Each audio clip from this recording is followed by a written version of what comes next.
25 past 8. And we're entering into the big conversation. We'll lay the premises, the foundation, because this morning Galamsey will be red hot on the many things we'll talk about following the attack on journalists yesterday and the EPA task force or team which was going about eradicating the manufacture of shanfangs. We've seen their attack, subsequent accident, one of the journalists with a broken thigh, Aaron Ibrahim Abubakar as well, suffering some chest in his pains, amongst many other things.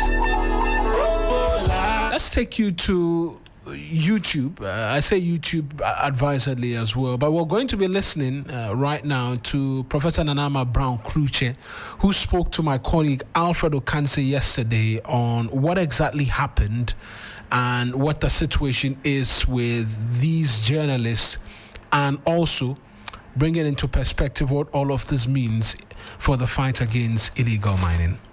Very much. We thank God that we all have our lives now. The best it's just unfortunate that we have some injuries.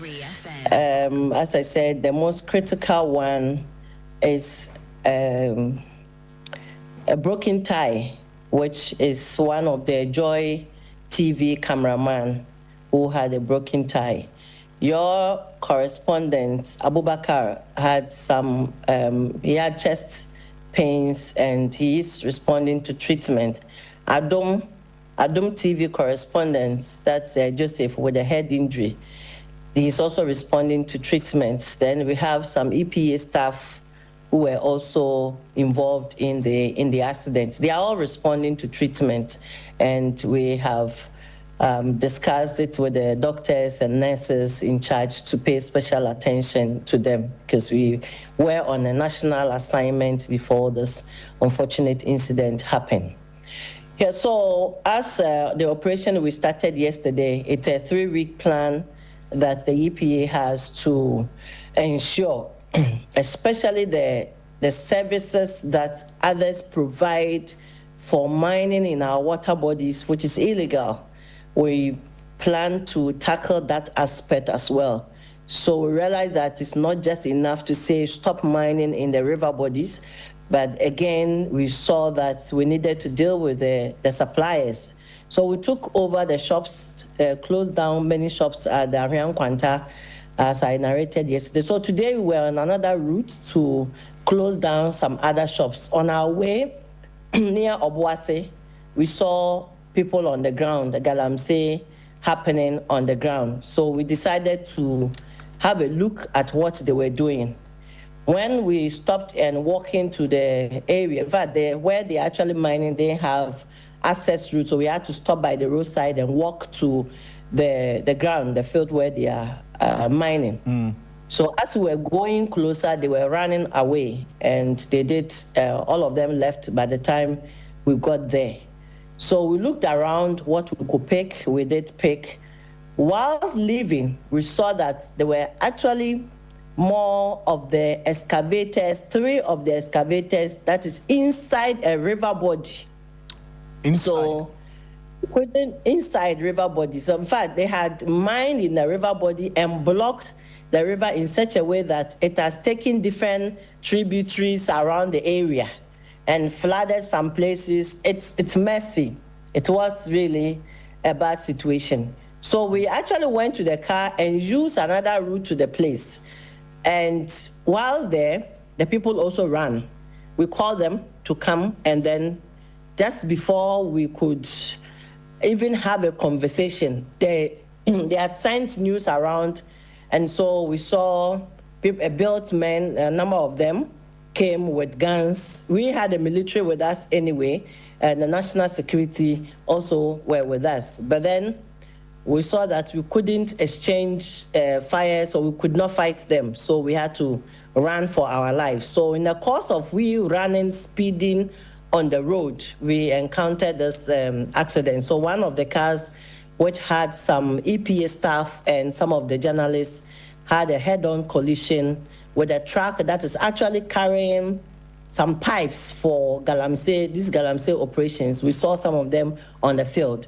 So they had a head-on collision, and we had the injuries that now at the hospitals and attending to treatment.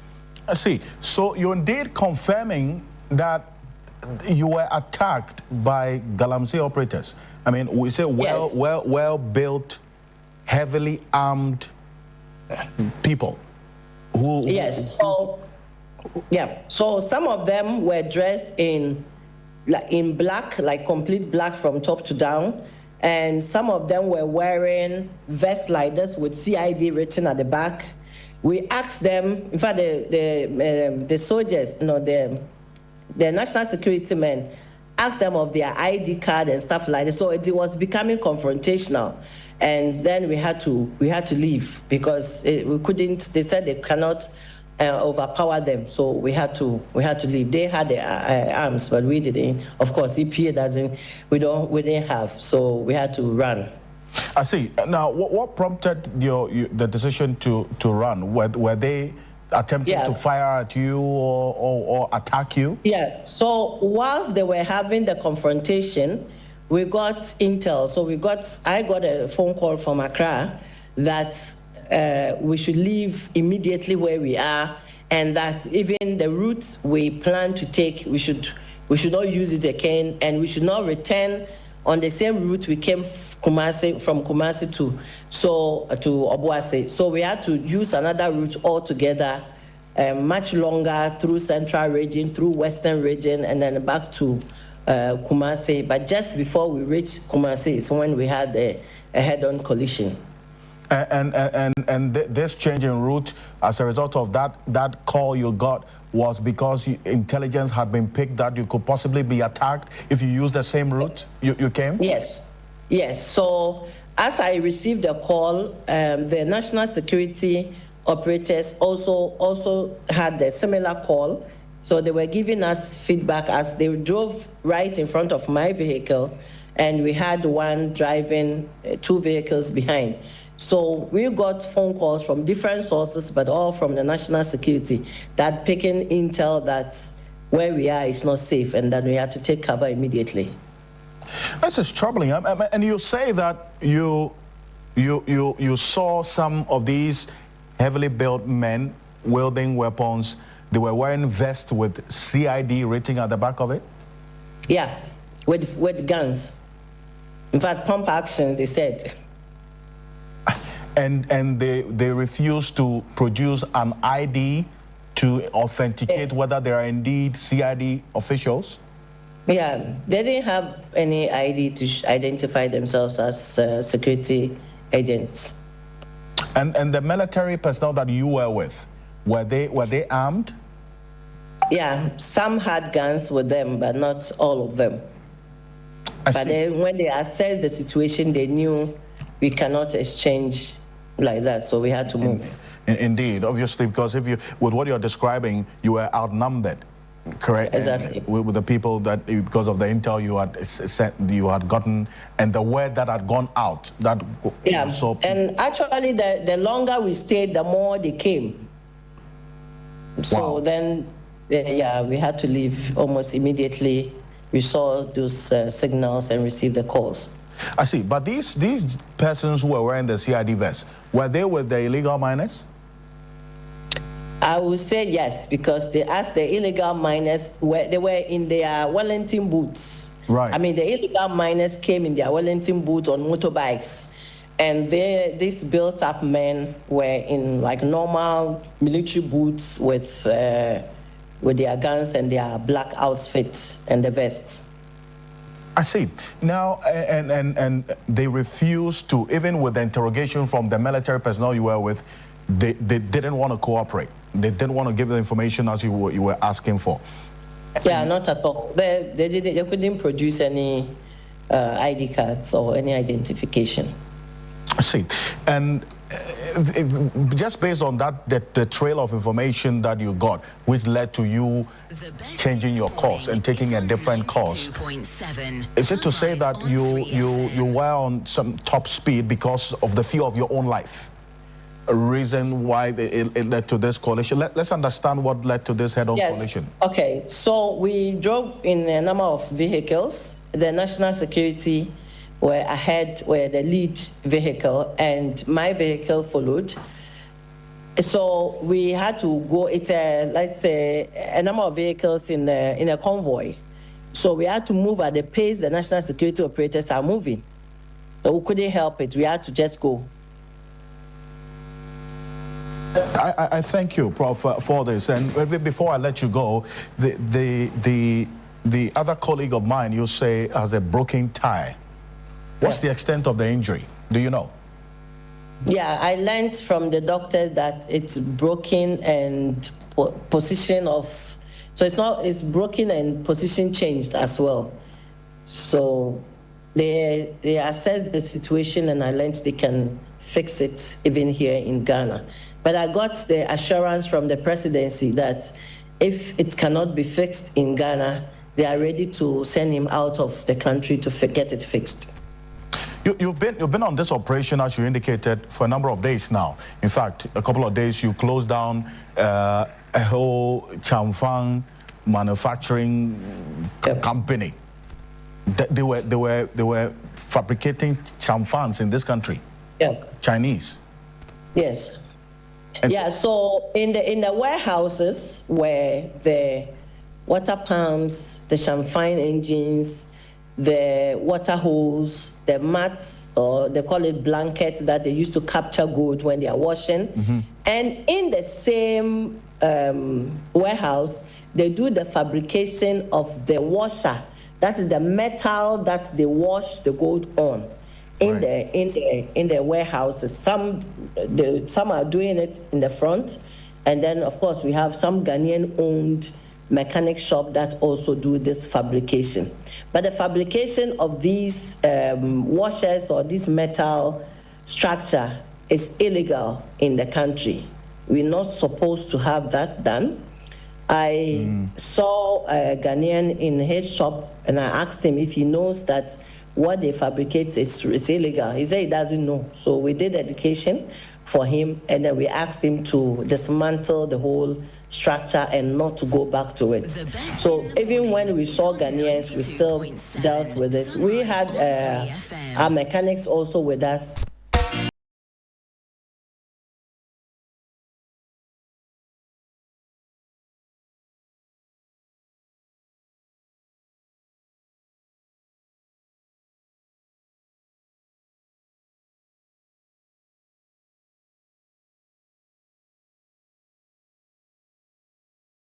Past 22 rather to the top of the hour. This is one part of what it is that we're having to show to you, and this is a conversation between my colleague Alfred Okansi yesterday on Ghana Tonight with Professor Nanama Brown-Kluche, who's the CEO of the Environmental Protection Agency. I'm going to go over to production right now because we have some two videos, very short as well, but we'll lay the foundation upon which we will begin the conversations this morning of moments before the attack and when they were began to leave with some speed. Some of the young individuals pelting them with stones amongst many other things. Kunzu, start this video for me, and for those of you who are listening, if you can go onto our Facebook where we're streaming, you can see this video as well, which we're seeking to paint a picture for you.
And that's the first of the two videos. And in this one, if you listen closely to the conversation in the background, you hear the people say, if you catch us 10 times, we'll do it 10 times. Yes. My guests are already coming into the studio as well, and I'll introduce them for you shortly. But I just want Kunzo to show us that second video again. The second video, very important. There it is, of when they were escaping and the people began to pelt them with stones, and the tensions were quite serious.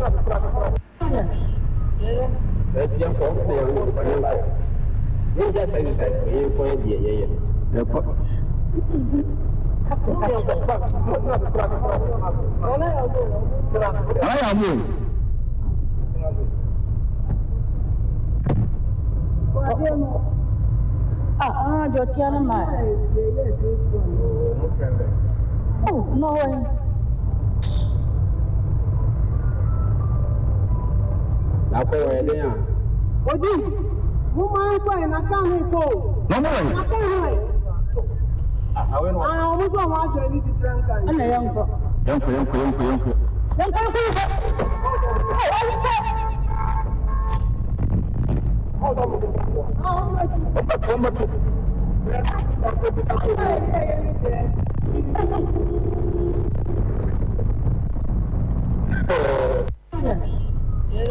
Go on to our Facebook handle. I'm going to have them repeat this video again, just for emphasis, but I need to mention as well, if you're on Facebook, you'll be seeing that video roll on. We've been joined in studio by Geoffrey Kabute Okansi, is Executive Director of Revenue Mobilization Africa, as well Solomon Owusu is in studio for us, and then we're expecting Emmanuel Kutin as well to join us. But one more time before we get into our conversation, this video, very important.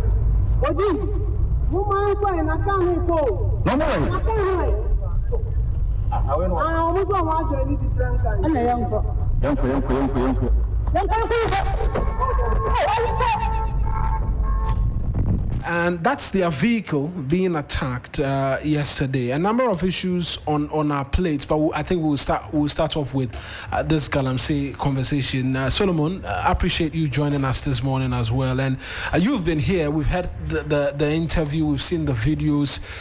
It does look like we have a fight on our hands as a people in terms of this Galamsey conversation. Good morning, Mauna, and good morning to my brother Kabute. We do. I mean, we are sitting on a time bomb. Gradually, it seemed to me that we are breeding rebels, and very soon the manifestation of it will be there for everyone to see. And it is becoming so because the moment the state becomes weaker, then it allows all these things to happen. And the state can only be weaker when the state is fighting itself. What I mean by state fighting itself is that it seems to me there are people in authority who are with these galamseys, Right. who are leaking vital information, who are not happy with the government fighting this canker, and so there is always a divided front. Listening to one of the interviews, Professor Brown Kluche. Yeah, right. She said something that she was called by someone at the Jubilee. National security. National security, Right. yes, sorry.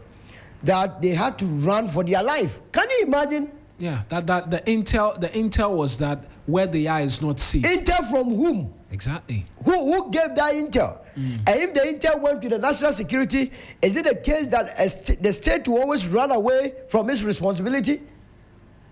Hey, then why are we? That national security cannot quell any intel that is against, that is subverting the will of the people of this country? That is serious. It tells you that, look, some of this intel, that the so-called intel, could be manufactured intel just to get the people out of the place so that they can continue. I keep telling you that Galamsey. But it was hostile, though. I mean, we've seen the But videos. if people can go there with CID, vest, and be protecting Galamseyers according to Professor Kluche, then what are we doing? This business of Galamsey, we have set time with that number. That is done by people that you call honorables, opinion leaders here and there. But I bet you, if you decide to go and dig just a millimeter of a land, You start 2 o'clock, by 2:02 you'll be arrested by police because you don't have anybody, a so-called influential person backing you.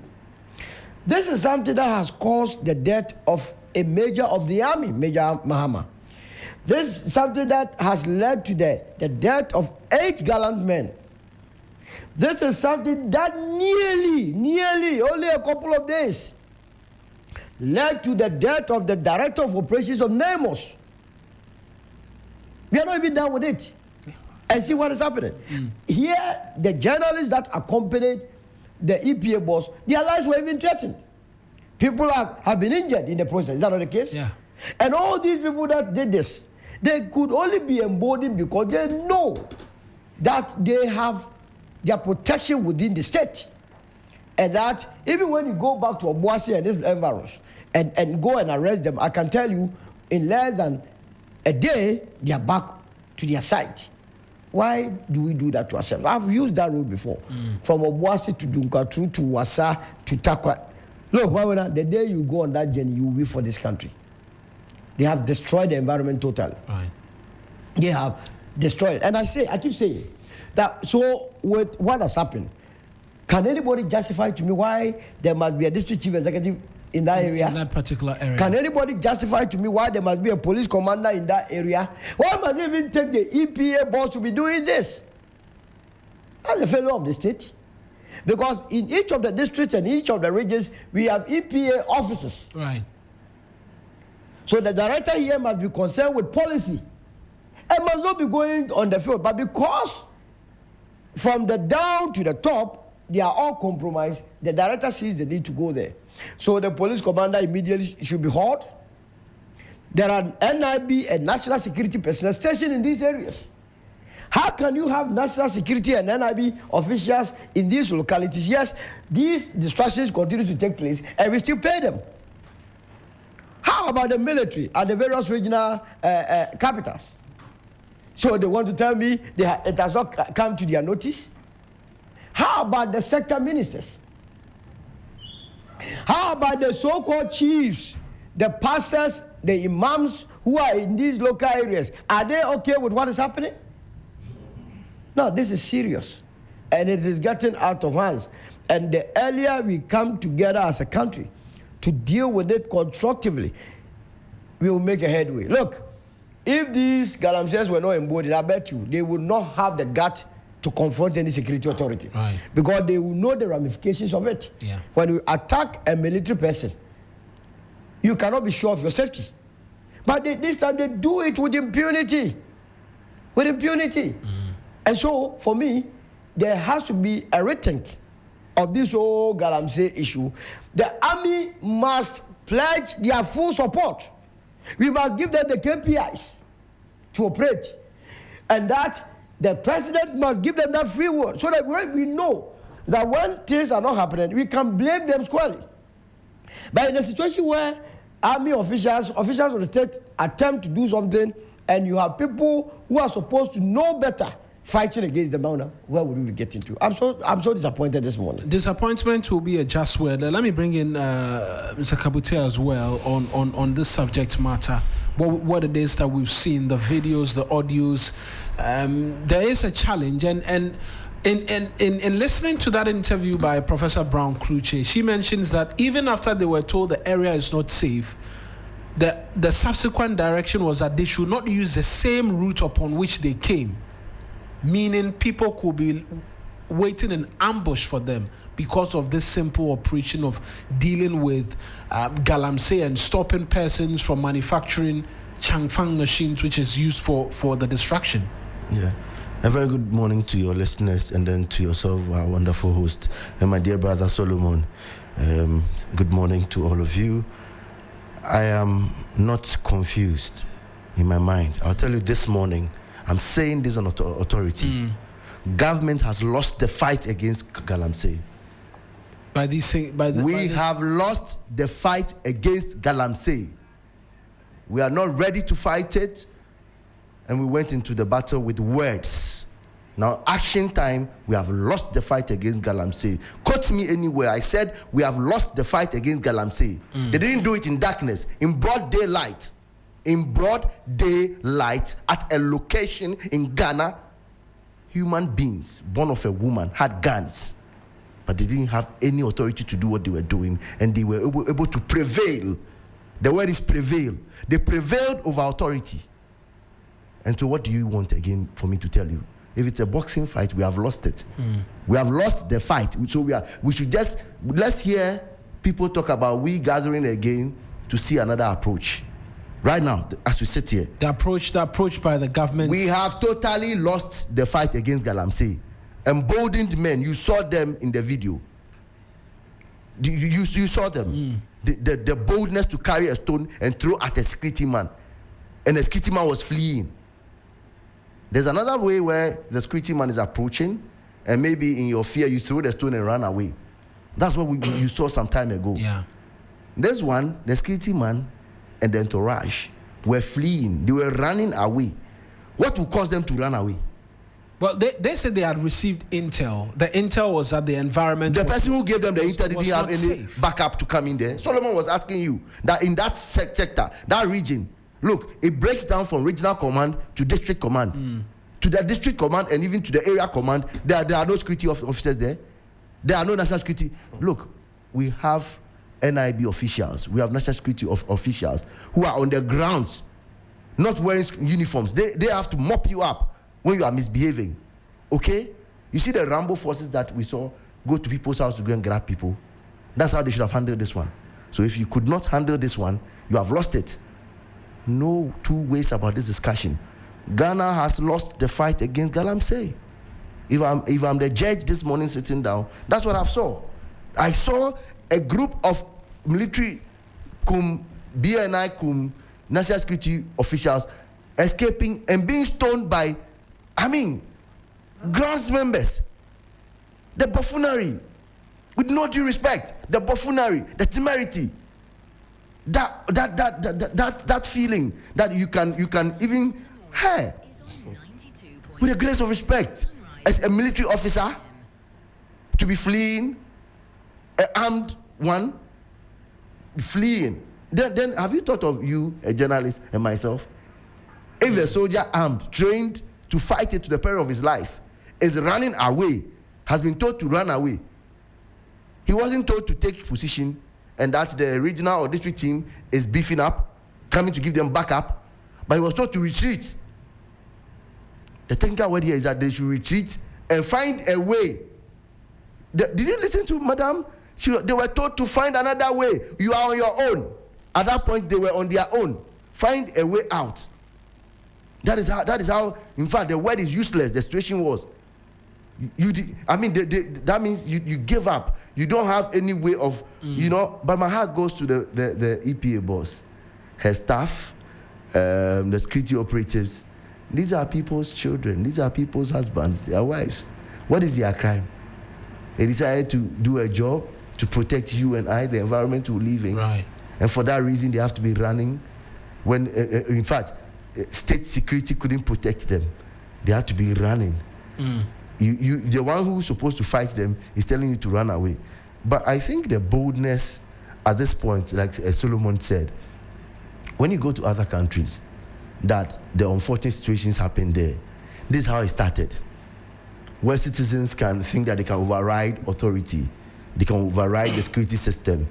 It's actually emboldens perpetrators of crime, that they can come out in boldness, in broad daylight, and act. Did you see any of them wearing any mask?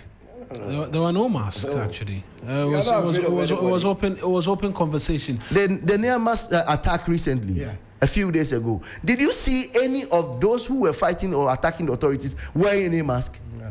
That is, you see, even when you saw them in masks, you think that they are hiding, they are scared still, in their buffoonery, they are still scared. But this is where the person tells you, you know what? I'm coming all out with my face. I don't care. I don't mind. I can handle you. You saw them, they pounced on the vehicle and were throwing stones just a few days ago. Yeah, over the weekend into Monday. We were having this conversation. And as if we've not finished one plate, the second plate has been served. This one, it is in broad daylight again, and they are pelting stones. Funny thing is that when you saw them moving away, if you don't have that boldness and wickedness at heart, you'll not be going after them. You are actually, it's not about a 50-50, it's about 60-40 now. The match is 60-40 in favor of the perpetrators of crime. They are actually now chasing you out of the zone.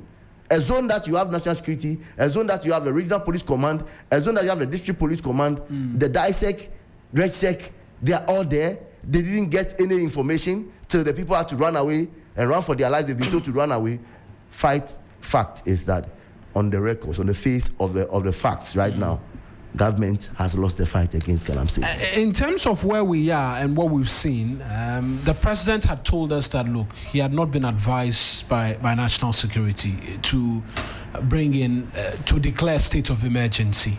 Considering what we've seen in the last 1 week alone, and you have stated quite emphatically that, look, this means we've lost the fight.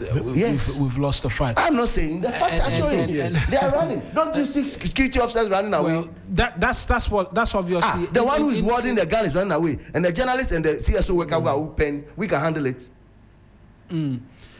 My colleague Ibrahim Abubakar, I'll come to the question of state of emergency, but my colleague Ibrahim Abubakar was actually with the team yesterday when all of this happened, and he was in the vehicle which encountered that head-on collision, I suspect as well. I will just take his account of things, and then I'll return to you, gentlemen, and then we'll continue. Ibrahim, thank you very much for joining us, and I pray, hoping that you are doing well. It's the first time we're speaking. Yesterday I tried reaching you on phone personally, but I suspect there were so many calls, and so the line was unreachable. Are you doing well as we speak this morning? By God's grace, we are doing better compared to yesterday. As I speak to you, we are still at the hospital waiting for the doctor to come and tell us what next as to whether some of us will be discharged today or not. But one other colleague who was critically injured was rushed to the Kompanochi Teaching Hospital last night, and he was operated on. Fortunately, this morning, we are hearing some positive news that the surgery went on successfully. So we thank God we are alive. Ibrahim, all glory to God that you're alive and that surgery as well has been successful. We've had the version of account from Professor Brown Kluche, but you are a man who was there. Yesterday, interestingly, during midday, we were seeking to connect with you and we couldn't. Was it around that time, the midday news, I was on News Central, that all of this was happening, reason for which our phones or we couldn't connect with you as well? Talk to us as to what happened really. Okay, so Mauna, the Environmental Protection Agency officials were here on Wednesday as part of efforts to fight Galamsey, to also conduct an operation. So DS was a bit different from moving to the site. They wanted to go to the root cause and do it. So they were targeting companies that were selling mining equipment without license, these chamfine machines and other things that are used for illegal mining. So on Wednesday, they clamped down on 19 shops, closed them down and made some arrests. So yesterday, we were to continue with that operation of seizure and closure of shops. So along the line, we had gotten to Obuasi, then we decided to split into two groups. The first group entered the Obuasi community, and we were heading towards Dunkwa to continue with the operation. But when we got to Dajin, that is just some few meters away from the Obuasi junction, there is a community there, Dajin. We were driving past there and we realized that there is this river that mining operation, illegal mining operation is ongoing on it. So we decided to stop and take a look at what's happening. So when we approached the site, the miners, those who were working, bolted. So then the EP officials decided that, okay, they will seize some of the equipment there. Then later, they called some of the people to come for an engagement. So some few came, And we were having a fruitful engagement. Meaning what? They weren't seeking to arrest, but they were seeking to just engage and understand exactly what it is that was happening. Exactly, because our main mission for leaving Kumasi wasn't even visiting sites and the like. So when she started engaging them, telling the community they need to protect these water bodies and also the rest, then after some few minutes we realized that people were massing up. A number of people were coming, making noise, saying they will not stop Galamsey today nor tomorrow because that's their main source of livelihood. So the group that were coming, they started inciting those who were already there. And they were just shouting, telling us that we should leave. They will not allow us. Even some of the motorbikes that were seized, they had to forcefully take them back, and also some of the equipment. Then the tension started escalating. Then some started throwing stones.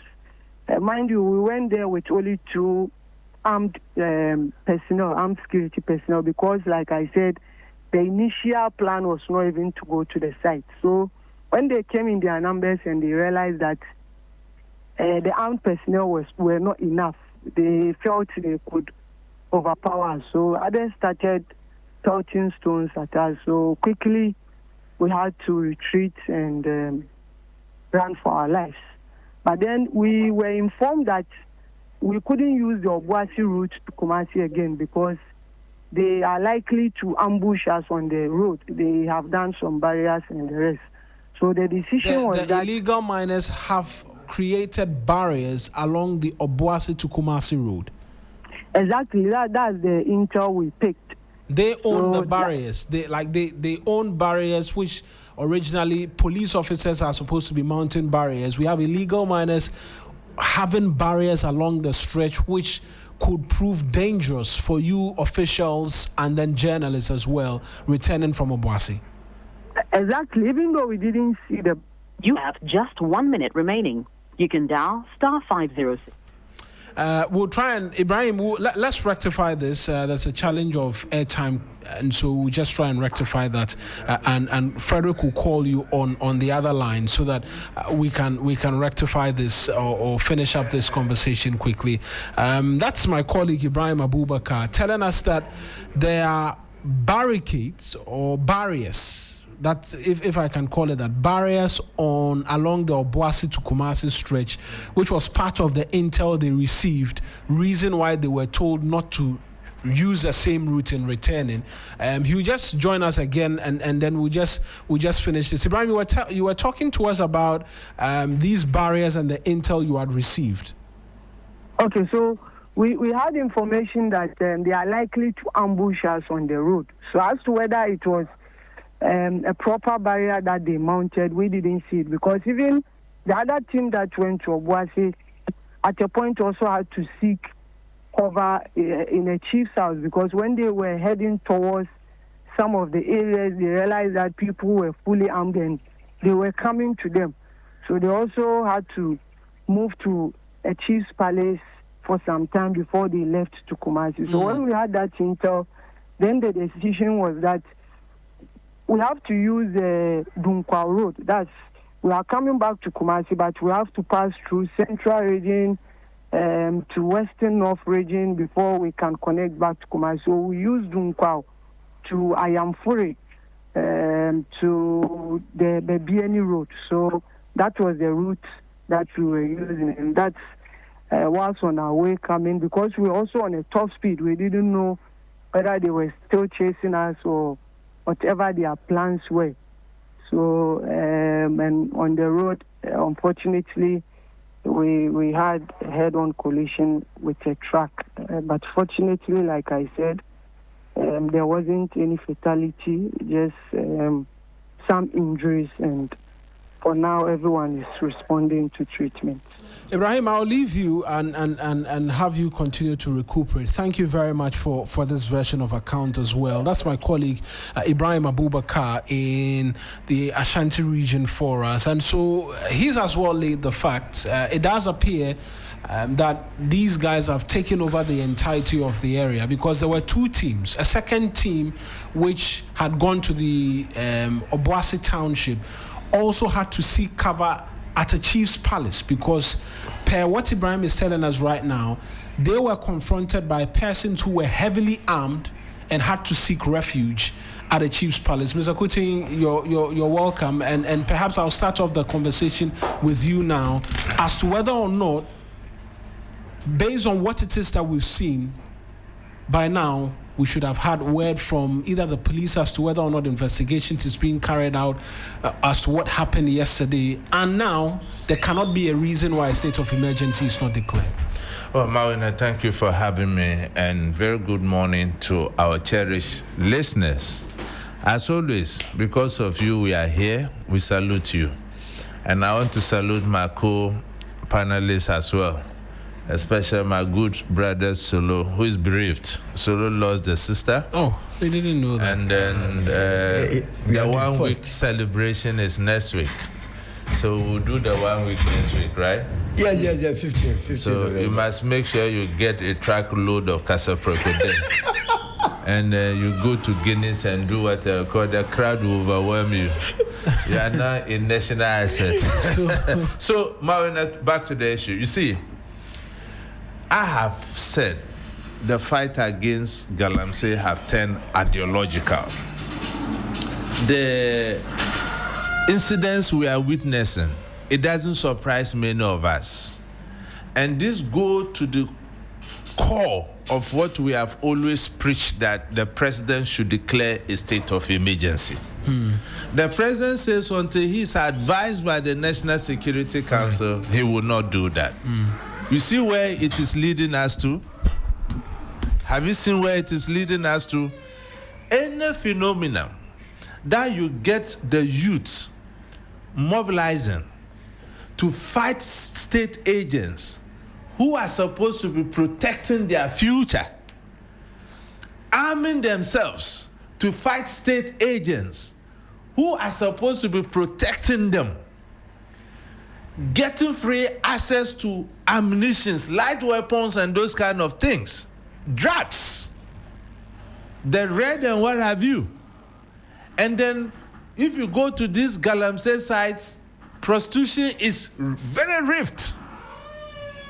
It means that we are heading to a stage, if government doesn't act now, it will become practically impossible to confront it. I always use the Boko Haram as an example. Look at how the Boko Haram started. When their said leader was arrested and he died in prison, he became a martyr. Is that not it? Then the people came out to say that, look, Boko Haram simply means Western education is forbidden or is not good. What was their justification? If Western education was good, how come the youth don't have jobs? How come we don't have infrastructure? How come our lives are not turning around? You see the might of the Nigerian army, they have not been able to fight Boko Haram because of the ideology behind it. So Galamsey, if we don't confront it now, and it turns completely ideological, that is where we will see a lot of extremist groups in this country. And that is where the terrorism we talk about, we are immune, we don't get to see our neighbors attack and those kind of things. Go to the Galamsey side, most of them are foreigners. In the Bono case, the guy at the center of it, was it not a Burkinabe? What was a Burkinabe doing there? So look at the incidences we are talking about. And you think that as we talk, no arrests? And I'm not even surprised. If you go around it, political leaders are behind this kind of boys. That's why they're able to do what they are able to do. Because they draw their powers from somewhere. And because of politics, we have paralyzed our security architecture. How can an inspector have power over an ACP? If not for politics, what can that be? How can you have a junior rank officer, given how regimental our security agencies are, having a command post over his seniors? So you see where we are heading towards to? We have always pretended in this country as ostriches. Now it's staring at us, and nobody is safe. If you look at the environmental angle, it's not good. If you look at the economic, it's not good. If you look at the security, it's not good. And these are the indices that makes a proper functioning democracy. So Mawina, where are we? So the president should continue to tickle himself and waiting for the National Security Council to advise him to declare a state of emergency. I don't think his regime, and to me, I think it's a legacy regime he has come to at this point. And Ghanaians didn't disappoint him. We gave him an overwhelming majority because we had so much belief in him. He's done well in other areas. Why is the Galamsey issue a tipping point everybody is running away from? Why are we all snowballing around it? Is it the case that there are some powerful individuals behind it? We don't want to offend them, even to the point that we are giving birth to malnourished children with severe disabilities. Are we comprehending in the future the social crisis this country is bringing upon itself? And this is the case. Our social services are not even up to scratch. Our social services are not up to scratch. So, Mr. President, you see that I'm a very calm person, but today my demeanor is different. You are somebody I admire and love so much, even though I don't belong to your party. But you, as John Dramani Mahama, your nationalistic approach to issues, I can see that you mean well for this country, but you are failing on the Galamsey aspect. And if we properly want to fight Galamsey, the time to declare a state of emergency is now. Mawina, I want you to ask the president for me. They have come countless times that Semi Jemfia, his gold board, they don't buy gold from the illegal miners. They have systems in place where they buy gold from legal small-scale miners. And they have task forces that arrest illegal goods and those kind of things. So where do these illegal gold miners sell their gold to? Whom do they sell their gold to? Because if there is no demand, there will not be supply. It's a common issue. Is that not it? So we want to know. And secondly, how many arrests have been made in terms of gold they have confiscated from these illegal gold miners? And what have they done with such gold? So this country, I always say something. When your neighbor's beer is on fire, you fetch water close to yours. We saw what happened in Kenya. We saw recently in Tanzania. Are we witnessing what is happening around the world today? I'm not a prophet of doom, and I said this somewhere. If this government doesn't act on the Galamsey issue, I won't be surprised if a time is coming soon when every well-meaning Ghanaian, it will not matter you are NDC, MPP or whatever, will be fighting for our very survival. Right. And we'll occupy the streets and by extension, the Jubilee House. Let me bring in a number of the views that are being shared on our Facebook stream, and I need to mention that we're streaming on Facebook at handle 3FM927. A number of you have been sharing thoughts. Governor Ni Johan Dangote says, if not something, the state of emergency must be done. This one says, has Paul Gold Papa says, has any one of you realized that with all these good performance of the government like Big Push, Galamsey is overshadowing them? That's how Mahama's second term will be failing. Fred Ajiman Akwesi says, good job, Mr. Owusu. Indeed, you have gone at heart. I commend you highly for fighting against corruption and the canker in our country, even as you mourn your sister.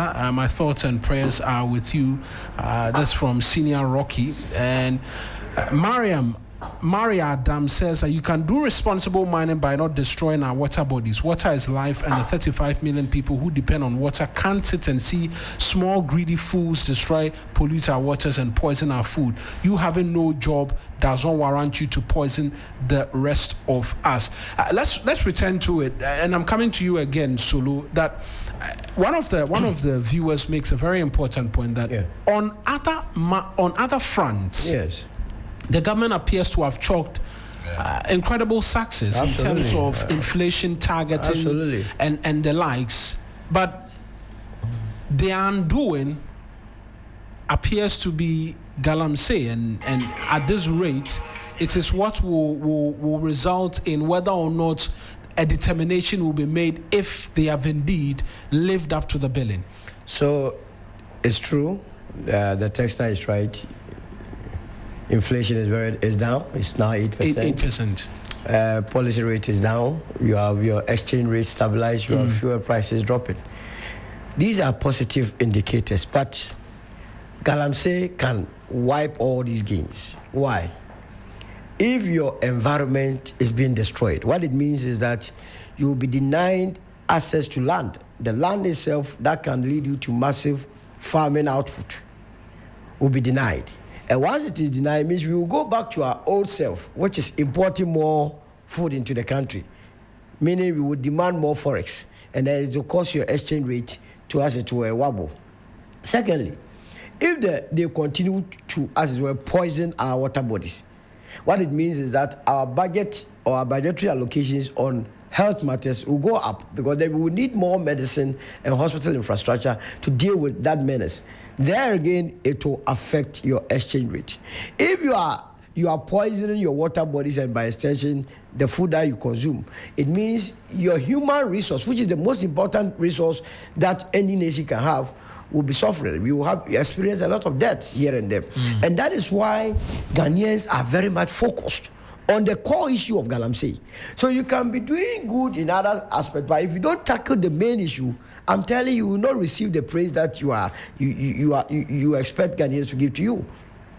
President Mahama, together with his administration, they came to explain to us why they believe that they have not gotten to the point of what? State of emergency.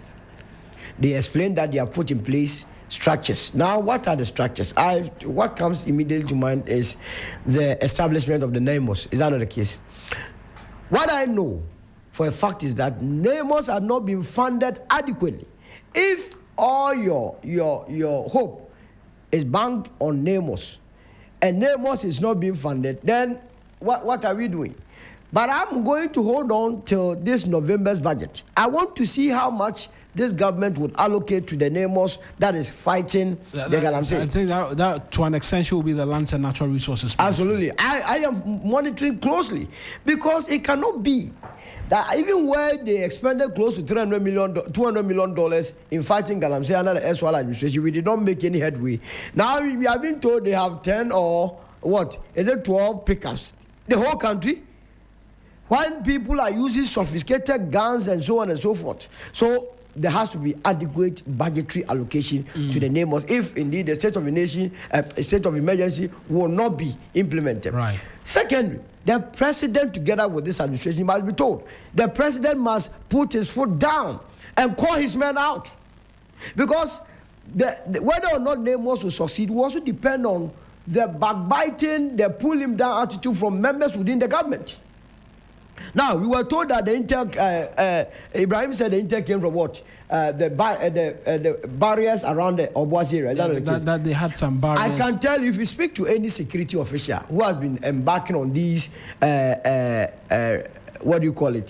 galamsey fight, going to various sites, they will tell you the informants, the main informants to these galamseyers are the police personnel stationed at the various barriers. When they see vehicles of military personnel coming quickly, they call them. If you have ever used the Obuasi to Dunkwa Road, and you can ask Ibrahim, because I took my time during the 2024 election to use that road. Anywhere you will see galamsey happening closer to the roadside, just 10 meters away, there is a police barrier. Yes. They are there. Are they there supervising them, or they are there to collect their daily sales? Money. So they are the first enemy to the state. These police people that you have, they are the national security and the NIBs. They are the first enemy of the state. But how can you call yourself a district chief executive when there is galamsey going ongoing in your constituency or in your district? How can you call yourself a district chief executive? Because you are in charge of the dissect. You meet periodically. Are they telling us that they are not in the known that galamsey is happening in their districts? So, Mr. President, like you told us that one of the measures that you'll be putting in place will be that when galamsey happens in any district, the district chief executive will be fired. I don't see why you must go shirk this responsibility. All those, by now, that Obuasi, whether it's a metropolis or municipality, the MC, the woman over there, should be fired immediately. Then it serves as a guide to the rest of the MMDCs. Now we also tackle the issue of the MP critically. All those that were involved. Look, in the case of the Hwidium, if you read the account of Demos, what they say is that when they went to the site and they apprehended or accosted the illegal miners and asked them to call the owner of the site, when the guy made the call, the first person that showed up was the defense intelligence assigned to AF. Yeah. Was it the case that he was the owner of the site? Because the instruction was very simple. Call the owner of the site, and the first person to come is the defense intelligence officer. Then the next person comes and identifies himself as Alex. Then the third person is what? The MP. See the chronology of event. No security official even popped up. MP comes, he comes with tax. So how can we win this battle? The MPs themselves are complicit, assemblymen are complicit. In the case of Denjo Obuasi, you remember the role of the assemblyman? Yeah. That led to Major Mohammed's death. So you see, the society has been so corrupted. But any state that sit down for the individuals to be powerful more than the state is no more a state. And my brother was saying something. Look, they have already idealized it. Yeah. What they are saying is that galamseys are saying that you are sitting in Accra and stealing our money. We will also destroy the land and make our money. So they have found a reason to destroy the environment and to be destroying the environment. And like everyone knows, when they went and destroyed Yomo Bega, the Abrwani and Granada forest, who were those people there? Were they not Burkinabes, Beninwans, Ivorians, and so on and so forth? So we as Ghanaians have allowed foreigners, and because of pittance, because of how greedy we are, opinion leaders, district chief executives, national security operatives, NIBs, and politicians, how greedy we are, they give us pittance, and we allow them to destroy our environment. It's not good enough. Right. I'll bring you in as well, Ms. Okanse. On that. Like my brother Solomon said, it I wouldn't say it appears. Galamsey is not state sponsored. It's state sponsored. If state agencies who are in charge of confronting this menace are in bed with the Galamseyers, is it not state sponsored? And the second thing is, Amawina, you see, every position comes with some sort of responsibility. When you are given a position to perform a duty and you don't perform that duty, what happens to you? Exactly. We don't look at that aspect. That's why people don't see the deterrent, and they continue to do the kind of things they are doing. I'll come to the conversation about duty bearers, because I've listed a number of things which we were promised. One was that district chief executives, municipal chief executives were going to be in charge of the Galamsey fight from their respective municipalities and districts and metropolitan areas. And then second, that police commanders were going to be changed from time to time to ensure they are not complicit. And so we're going to be asking questions of the interior minister and as well the local government minister. But I want to just bring Ms. Okanse in, because you are as well the executive director of Revenue Mobilization Africa. There's a revenue aspect of this conversation in relation to the activities of small-scale mining and as well Galamsey, because Since this administration took over and we've been getting updates as to the input and contributions of gold into our economy, we've got to understand that small scale sector gold we get from there has gone past our revised one, not far outstrip, has gone past that from our large mining companies.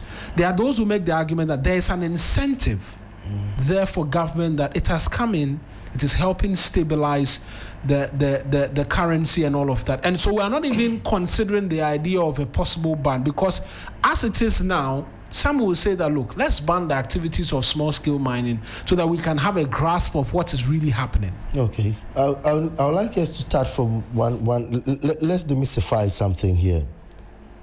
On the field of small-scale mining, there's mining in the water and there's mining on the land.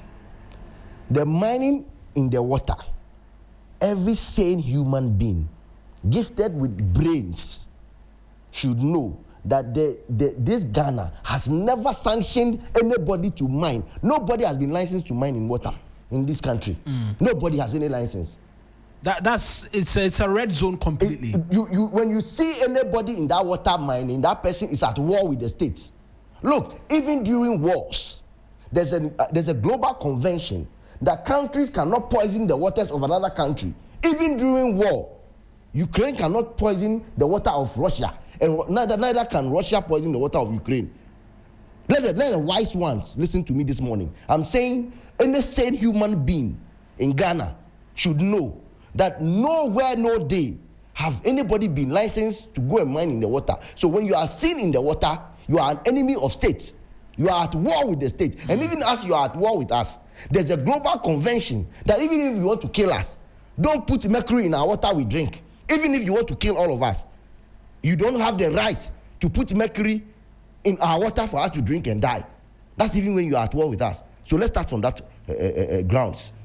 You would listen and go forward that when they went to the shops, they were saying they wanted to close down the shops. What is closing down? Shamfa should be seen as like a treacherous weapon. It is that which they are using in the waters. So when you are caught with Shamfa, you are a criminal. You are enemy of state.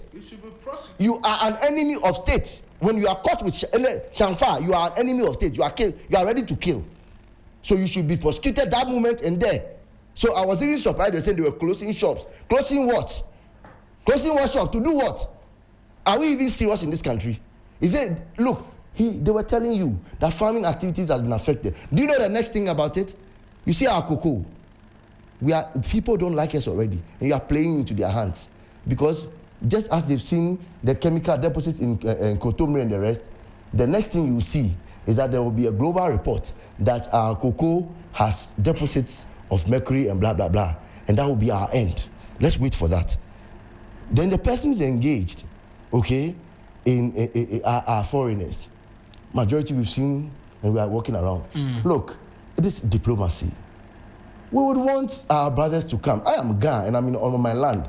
We have a saying that Ablekubeba Kumawo. You see, come, let's have fun. We can't live alone. Can we? Your own first president said what? The independence of Ghana will be meaningless until it is linked with the total liberation of the African continent. Come together, Africa. It doesn't mean when you come to my house. Look, in our house, when you come, I invite you to come to my house. When you see my father, you greet him. You know where to sit and where not to sit. There are rules governing everything. It starts from the home, it goes to churches, it goes to companies. So there are rules. How do you get foreigners come here and perpetuate such? It is somebody with them. There are traitors from within who bring these people here and engage with them. You know that, have you seen videos from China about their water bodies? How dare you go close to the water body and even fish in it if you don't have license or authority, let alone to go and dig it and destroy it. The next thing again you look about is actually the issue of reorganizing and going back again. Look, I've said it, my brothers have said it, but me, I've put it already. We have lost the war against Galamsey, period. Now let's come back. The monies we use for where are the drones? The drones that we bought. The drones, they've not been accounted for. That I know very well. They are all part of the used, exactly. The drones, their whereabouts are unknown. We did Jack where are you softwares that we were supposed to know every corner. Because since this administration came, we haven't got an update as to where the drones are. That question has been asked a number of times, and the response has been that nothing of that sort exists, because we know we were told drones were being procured, but nothing of that sort. But you see, as my father taught me as I grew up, he said, when you see one side, my brother also used that when you see your brother's beard burning, you fetch water beside yours. You know what? At this point that we have seen, that we are playing child's play with this side of it, let's make sure we have camps at the voter region and around the Akosombo areas and protect that one, so that at least by the time this fight that we've lost goes on to maybe a halt and grinds to a halt when it is finished, we don't hear any bad news at that side too. At least we should be forewarned, and we should be proactive that side we can be doing good things with it. Right. And again, I would like to tell the president that he remains the commander-in-chief of the Ghana Armed Forces, and he is in charge. He promised us that he will take action when he connives with the National Security Council. Indeed, in our basic minds, we are not security experts. We don't have degrees. Mr. Kuti is a security expert. But he is actually like not a government person. Right. To come in the non-governmental. to have the authority is when the people vote you into power. Now he has the authority. He has all the agencies at his disposal. We are pleading with him to crack the whip. If for nothing at all, our water bodies, that side alone, no document. When you talk about the forest, 2462. To add to LI 2462. You see what the swiftness they put the MP to court. Yeah. Just to remove the political pressure on them. Right. What happens to the line commanders people have always reported? We'll come there. Yes. We have to go for a short break. So just round up for me. So in conclusion, it's political. When this war started, we all from the previous administration, we all spoke. The war is still on. I have sat here. Maybe they have other advice to give. He's an expert. He has me in my little mind. As what I've seen. I don't get him legit as a phone. What I've seen. Look, I may not be an expert in boxing, blah, blah, blah. But when I see two boxers fighting, I will know who is winning. And I'm saying in this Balamsey fight, you can't change my mind. We have lost it. That's Mr. Okansi speaking to us. Let's go for this quick break. Then when we return, we'll begin to ask the questions of the Interior Ministry and the local government ministries as well, because they are supposed to have been leading a particular fight in terms of this Galamsey conversation. They have aspects to play. We'll get that, and then there are some other matters, OSP and the likes. We take quick bites on that as well, and then we wrap up.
And the conversations are continuing even as we were on that break, and we'll talk to you about the Luckiest Africa, because you can win some money by dialing *712#. You choose option 1 to buy a ticket for yourself, option 2 to buy for somebody else. You pay via Momo. If you're outside of the country, you tap or you go to the luckiestafrica.com, you register.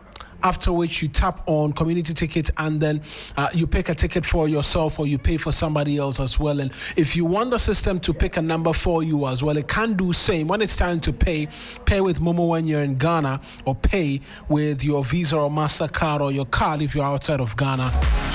It's a season of winning. Let's get lucky together, because luck is everywhere. Let me return to my guest in studio, because the conversation has been ongoing even as we've been on the break.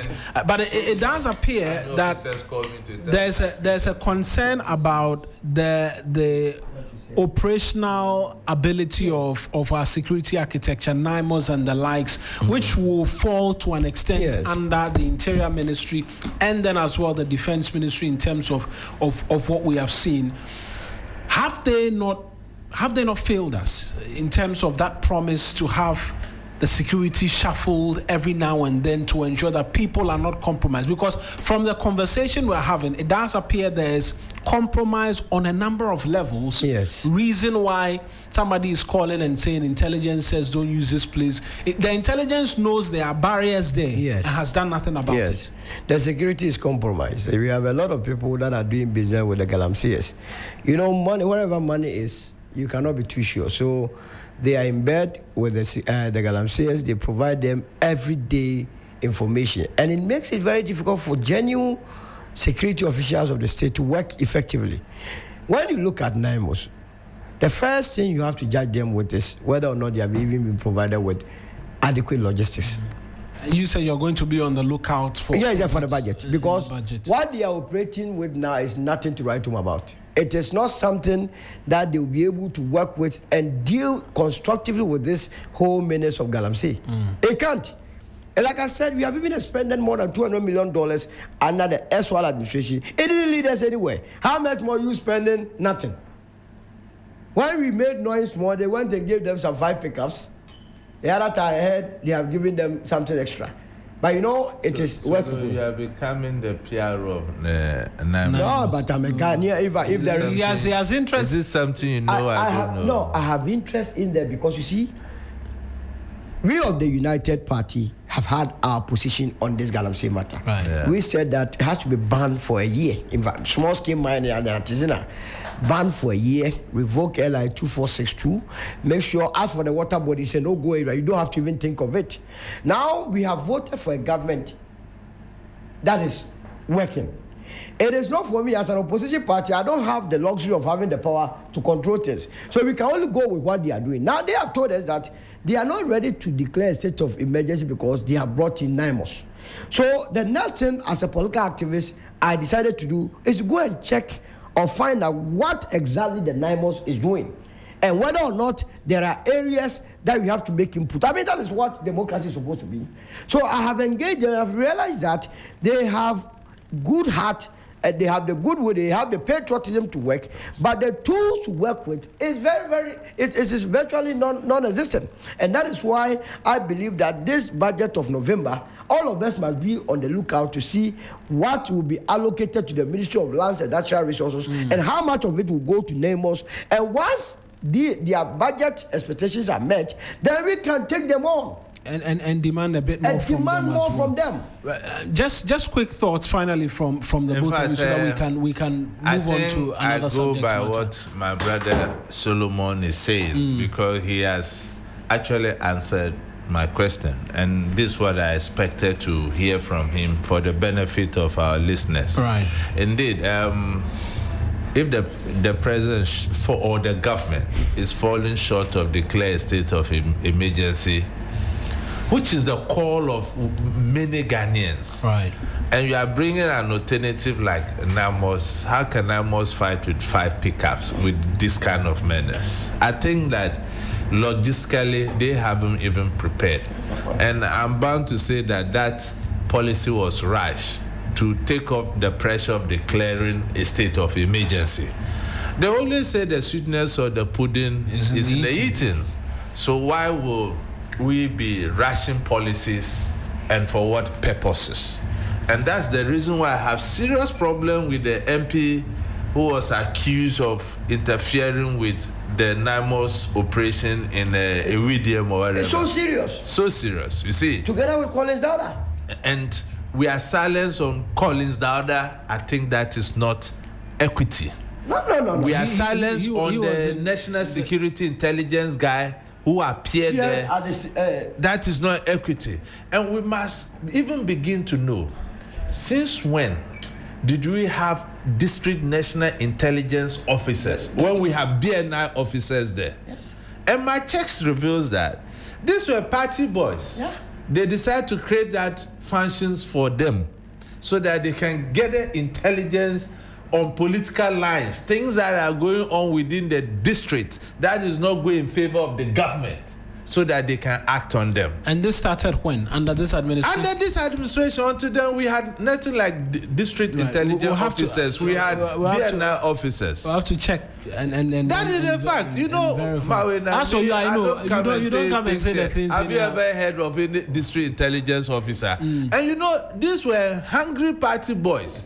So if money exchanges hands, instead of working for the state for which they were deployed, they work for their stomachs. Absolutely. Because precisely our leaders are showing us many times that when they get positions, the first thing is to enrich themselves and their families before the state. And that's how the youth of this country are also learning. It's only in Africa that you get a political appointment, you become rich overnight.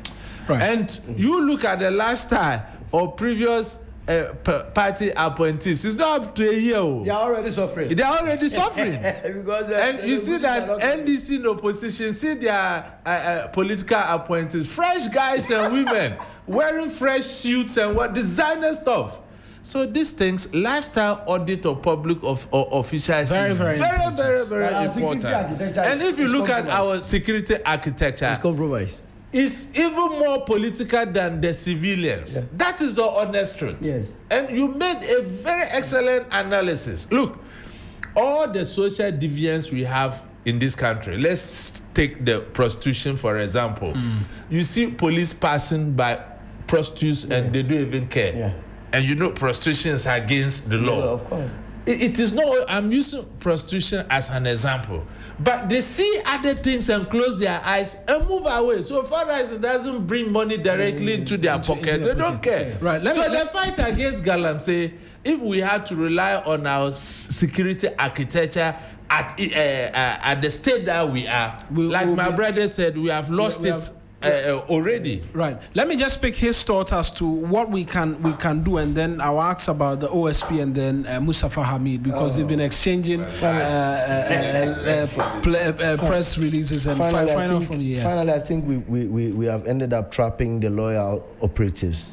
I mean, at the end of the day, like my brothers agree with me, you have others who are actually doing the dirty deal and they are walking free. So those who are dedicated are the ones you saw being chased and having accidents on their hand. You know, the innocent ones that are loyal to the state will be suffering. And I think we are rather motivating the offenders, and they are growing their numbers. The country is actually still in the hands of a president, and I believe that as a commander-in-chief, he can whip up the energies and ensure that he nips this one in the bud. And so this morning, my humble plea to the president is that, Mr. President, you promised that you would actually fight Galamsey.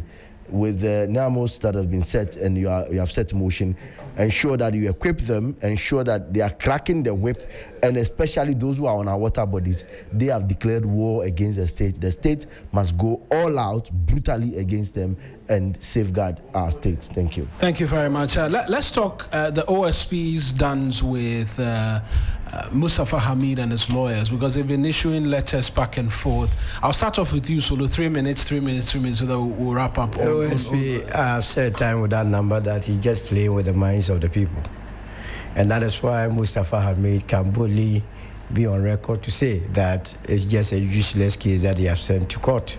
You saw the letter that was written by his lawyers on his behalf, that the supposed 100 million Ghana worth of assets that have been seized by the OSP is a sham, it's a scam. There is nothing like that has happened. I keep saying that if the Attorney General, the reason why we brought the OSP is that the Attorney General had no capacity to be handling a lot of cases, and it's because they have issues with staff. Why then do you go and create another office when you could use the same budgetary allocation and give it to the Attorney General's office for them to expand or recruit more people to do it? We of the United Party believes that there are so many institutions that are creating the impression that they are dealing with issues of corruption. When you go to Shraj, they say they are involved in issues of corruption. IOCO says they are dealing with corruption. OSP says it's dealing with corruption. NIB. So why don't you bring all these bodies together, align their laws so that we have one body and appoint a czar, an anti-corruption czar? That's it. And then you win him or her from the Attorney General's office. Right. They become so independent and deal with it. That is why you could have all these things. Remember the case of Cicely Adapa? At a point, we were told that the matter had entered into the realm of money laundering, which falls outside the jurisdiction of OSP. When you go to Yoko, is Cicely Adapa not working about? Well, the Yoko has taken the docket again. Taking the docket amounts to nothing. We have been in this country when this OSP told us that he was chasing Ken Oforiatta. Ken Oforiatta is chilling. He's not going to do anything. When you press him small, now he's doing more media bidding than anything. He's doing more media than the law. He will not help this country. But the people have stolen our money. They have stolen, and they know they have stolen. But because they know that rich man does not go to jail, when they commit the offense, they go and get the lawyers. The lawyers are their friends, the judges are their friends, and then they go and speak law, whilst the money rests in their pocket. But the poor guy who go and steal goat, like Mauli Agbenya in Jasikan, the moment he stole Agbenya stole goat, that is worth 500. No, he has been convicted. Oh, really? Yeah, he was convicted in 2023. Look, recently. How many years? 6 months. Wow. A goat. For good. Richard Asari, he stole a goat. As for him, the reason for which he stole a goat, beautiful. He said he's an orphan, and that he needed money to go and buy books and shoes to go to school. He was convicted because why? If you don't have a lawyer, you go to court and you plead what? Guilty. The moment you plead guilty, then you are at the mercy of the judge. So that is what we have. Other than that, these criminals will not be having time misbehaving in this country. No, let me go to Mr. Kansi, then I'll come to you. On a quick one, let me see for the OSP. I am bemused and perplexed about his operations as we speak. I wonder how his paperwork are going, that the people who are alleged to have committed the financial misappropriations have this temerity to come back and be hitting back at him. That means that, he's not doing a good job. He needs to sit up and ensure that his papers are speaking for him. Let me take a quick one as a PPP, the ECG one. Yeah. I think we should just be quiet on it and look at it very well. I can assure you, I can tell you the truth, it doesn't look like ECG is going to get the money back. The PDS. Let's forget it. We did the same thing under the Aqua Vitran run in the water sector. You remember? And then actually we got these people to come and manage our water sector. We ceded it to them, and then they managed the water sector. And then, like some of us in the CSO told them, don't go into that deal. They stubbornly went in there. We fought them, and then they actually didn't sign the renewal of the contract. As we speak, I heard the president speak yesterday that the PDS was not a bad deal, but then it was the way it was implemented. No, I was expecting him to rather say a public-private partnership is not a bad deal, but the PDS was a bad deal.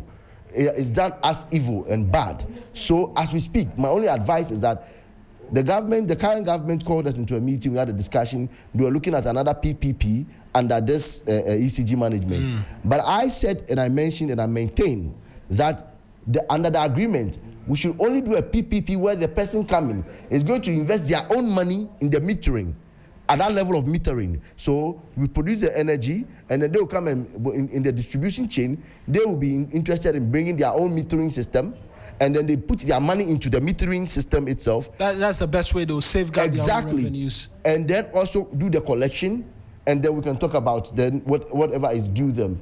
At the end of the day, it shouldn't go, that contract shouldn't go beyond 3 years. We should be able to put them into fixed areas where about 3 years you should be able to do something and know, and analytically know whether we are making gains or losing. And then even if at worst we can break even, then we can stop it or we can decide to continue. If we do such a thing, I think a PPP will be healthy for the ECG, but we should be careful. Whoever is coming should bring their own money and come and invest in the metering system. We saw it at the Aqua. We ceded to them, and then when you hear PPP, in Africa especially, you will be pushing for an agreement where they come and be using our own machines. And then I ask, where are the guys we gave scholarship to go and study? Management and the rest. Where are they? The professors, the doctors, where are they? So if you want to do something like this and it's a PPP, let them bring their own money at the level of metering and collection. Let us not hear anything again that will seed a whole company into the hands of private people. That's insulting. Thank you. Okay. What investment did they make in there?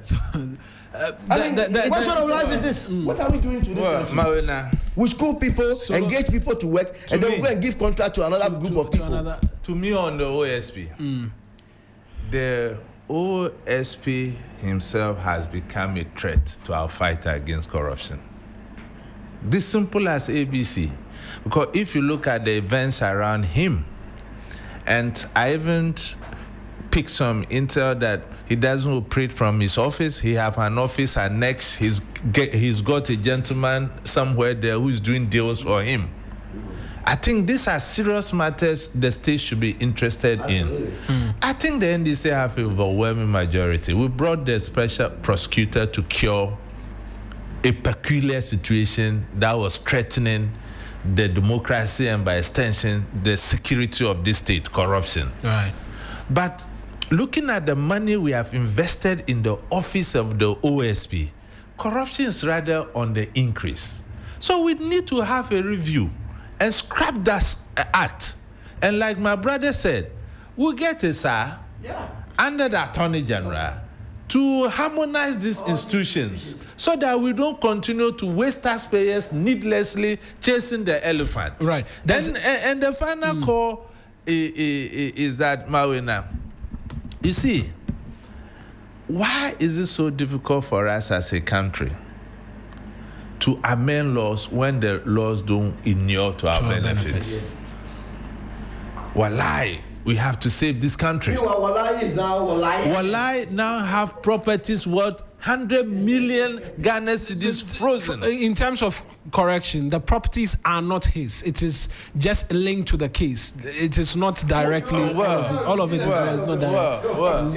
I mean, that's a clarification. I need to say that. You see, what we are not foreseeing is that the youth of this country are fast learning from our leaders. That's why in the Galamsey side, they say, look, we gave you positions, you are not helping us. Go and chop at the top, we're also chopping at the bottom. On that Galamsey conversation, there's a listener who says the personnel you are talking about is from Defense Intelligence. That's a military intelligence officer, not a national security defense intelligence. Okay, that's okay. If it's defense intelligence, I'm aware they deploy them in situations like this, and they pick intelligence for. If you look at the conflict-prone areas, we have them. You cannot even identify them. But when they were looking for the site tonight, it was the defense intelligence. But why did they appear there first? That is the point. Thank you. We were supposed to talk about the Afenyo Markin incident. Look, let's give a bite to that. Very important. 30 seconds. 30 seconds. Sunrise must give us. If it's 30 seconds. Okay, 30 seconds. So 30 seconds. That's the problem. You don't operate within 30 seconds. So I think you don't operate within 30 seconds, and then I'll be in trouble. I'll start getting called. So let me do 30 seconds each. I think sardonically we hear an alleged. I've heard this language in Ghana and I'm getting pissed with it. We've seen videos of the person hitting the person. Then we say alleged. The lawyers must come out and come and teach us why they want us to adopt that leg of language that alleged. We saw the videos of the honorable member hitting it. So I think he should come out and apologize to the gentleman, and the parliament should take an action against honorable for that. Thank you very much. I agree with you. 30 seconds. I think that we must set examples in terms of obeying the laws. Afenyo Markin is no mean a person than the minority leader. He's not above the law. He must live by examples. To the extent that he falls fouls to the laws must deal with him. It cannot be the case that we have two sets of laws where political players can escape it and ordinary people like you and I cannot. It's not acceptable. When he even took the medical form, can you see the cheek of it? He has refused to go to a hospital. You have made a claim that you were assaulted, right? They gave you a medical form. He didn't go. They call on you to do that. He didn't do that. Okay, so 30 seconds as well. We have had a terrible members of parliament. Their behavior is not encouraging a majority of them to the public. You remember during the vetting how they destroyed chairs, microphones here and there, where the speaker assured us that he was going to deal with that matter expedition. Nothing has happened. So it has emboldened them. They think that they are above the laws. That's why Afenyo, in spite of clear evidence that he actually attacked the police officer, rather said he was attacked and went boldly to take a medical form, bring back the medical form. The man said, no, I'm not bringing it. So the law must take its course. If it can catch an ordinary person, everyone is ordinary before the law. Thank you, gentlemen. I appreciate you all. That's Solomon Owusu.